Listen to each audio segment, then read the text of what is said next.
Buwag patay eh.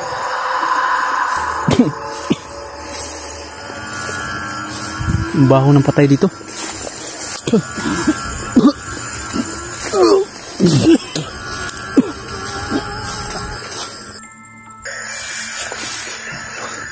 So hanggang dito na lang muna mga kamaster. Dahil sobrang dami na nila. Kailangan ko mag-ano ng ilaw. Sige mga kamaster, update lang ako. Bye bye. Good morning mga kamaster ah. Ito, nandito pa rin ako sa napasok ko yung kuta ng mga kalaban. Kaya medyo nahirapan ako. Tsaka si misteryosong tao, hindi ko na alam kung saan nun si misteryosong tao kasi nagkahiwalay kami nung time ng time na yun. Kaya ako na lang dito mag-isa mga kamaster. Hindi ko alam kung saan ako ngayon. Basta sa akin lang ngayon mga kamaster eh, makauwi tayo ng ligtas. Hindi tayo mapahamak dito kasi ako na lang nag-iisa ngayon mga master. Alam ko marami sila dito, puta nila to sa napasok namin. Alam ko rin na alam na ni Dilubyo yung nangyari sa mga tauhan na dun sa sapa, kaya hindi ako nakalabas-labas mga master dahil yung sapa na ay nanuhan yung inambahan ko na mga kalaban bumaha po yun nung gabi na yun. Kaya pasensyahan nyo na rin mga kamaster na hindi ako matagal-tagal ako hindi nakapag-upload dahil gawa nung wala po tayong pang-upload. Kaya medyo natagalan. Ito, ginawa ko tong video na to para update po sa inyo kung saan ako ngayon. Dahil ako na lang po mag-isa ngayon mga kamaster. At sana may makatulong sa atin. Dahil sa tingin ko si Mr. Suntao parang nakauwi na siguro to nung mga time na yun kasi nagkahiwalay kami dahil sa maraming putukan. Yung mga namin iba-iba yung nadaanan namin daan, tsaka gabi na kasi yun. Ito ako ngayon dito sa gubat na to. Parang napasok ko yata yun talaga yung ni Dilubyo. Sana hindi tayo pahamak dito ngayon.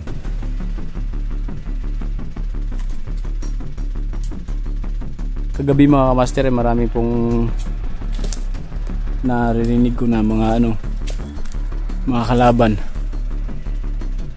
Dahil ako na lang mag-isa ay pilit kong nagtago muna ako sa ilalim ng mga damo. Dahil wala rin naman ako magagawa dahil sa sobrang dami nila. Ako lang mag-isa. Nagkakahiwalay kasi ni Mr. Suntao. Hindi ko na alam kung saan si Mr. Suntao ngayon. Pero nag-ano na ako sa nila Bats kung saan na siya. Sabi niya medyo may kalapitan lang daw yung location namin dahil marami daw din silang kalaban. Sakali mang may makarinig daw ako ng putukan, baka sila daw yun. Hindi lang muna daw ako talagang lalapit, baka kasi pag lalapit ako hindi pala sila, baka maano ako dun. Kaya pag may marinig tayong mga putukan ngayon, na muna tayo, magmasid muna tayo mga kamaster. So ngayon gagawin ko muna ngayon mga kamaster, maglalakad ako, hahanap ako ng pwedeng makatulong ngayon kasi wala na akong makain dito, saka yung mga dala ko basa na rin lahat. Hiwalay pa kami ni Mr. Suntao. Pero sa tingin ko mga kamaster, si Mr. Suntao nakauwi na rin kasi parang nakita ko na nandun na sa kanilang bahay si Mr. Suntao, nakapag-upload na siya.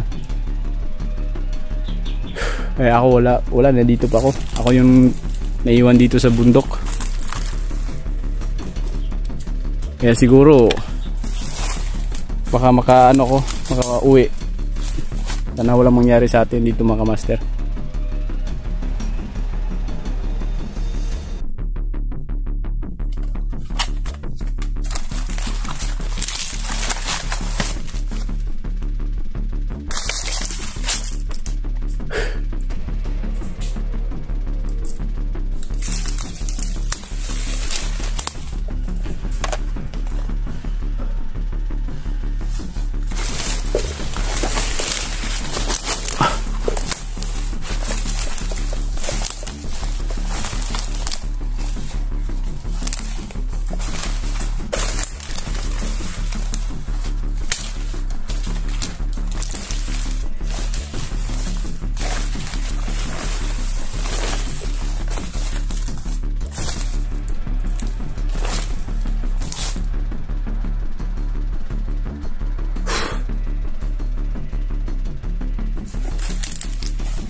Wala na akong makain mga kamaster.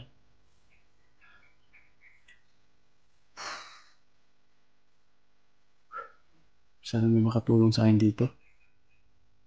Ano lang mag-isa.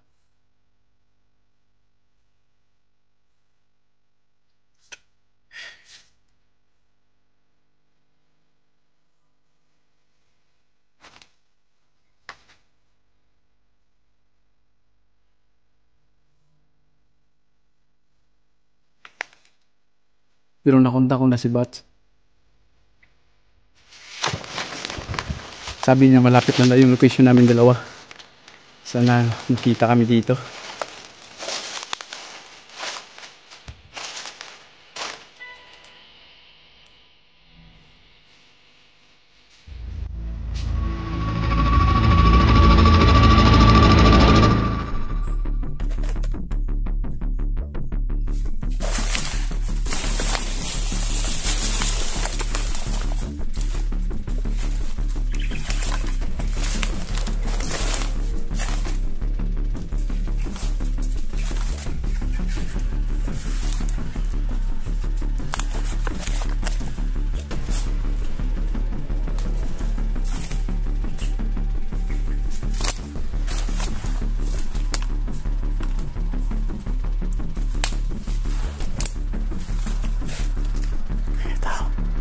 May kalaban mga kamaster. Ayan, may kalaban.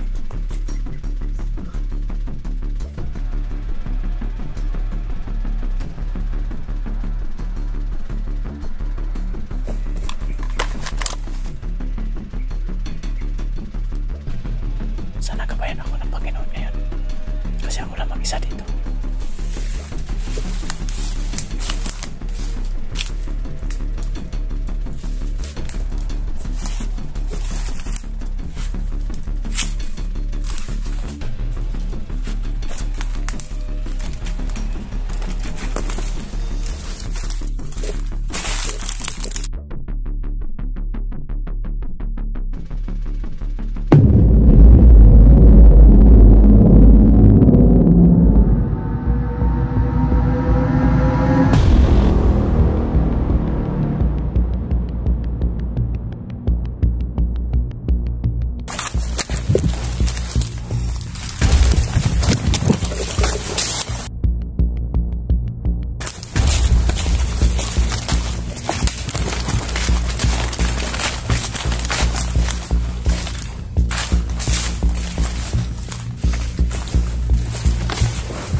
isa dito.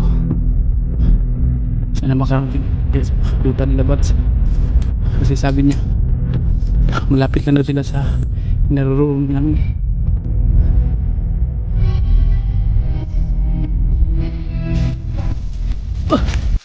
Ay, naglaban.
Sobrang dami nila.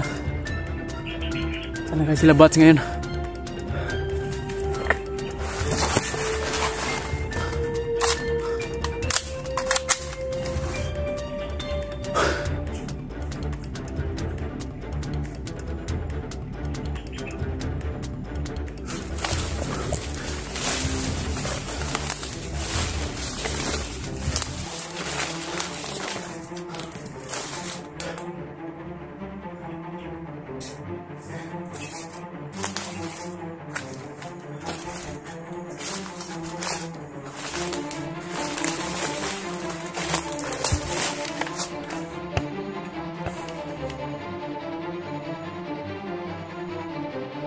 Kalaban na.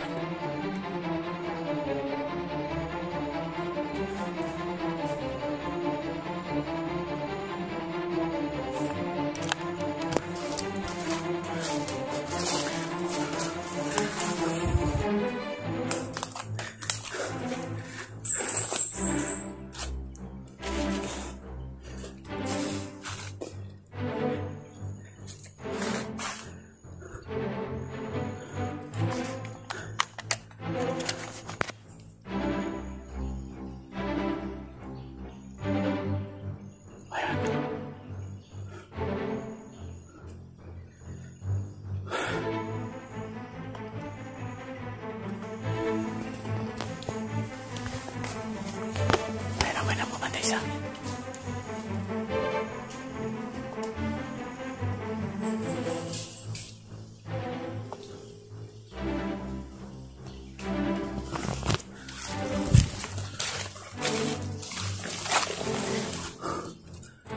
Anong gawin ko ngayon dito mga kamaster?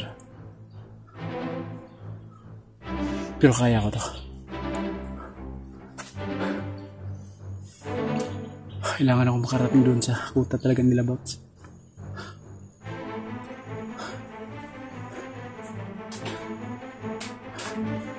Yun si mysterious yung tao ay nakauwi na sa kanila. Ako na lang dito na isa na naiiwan.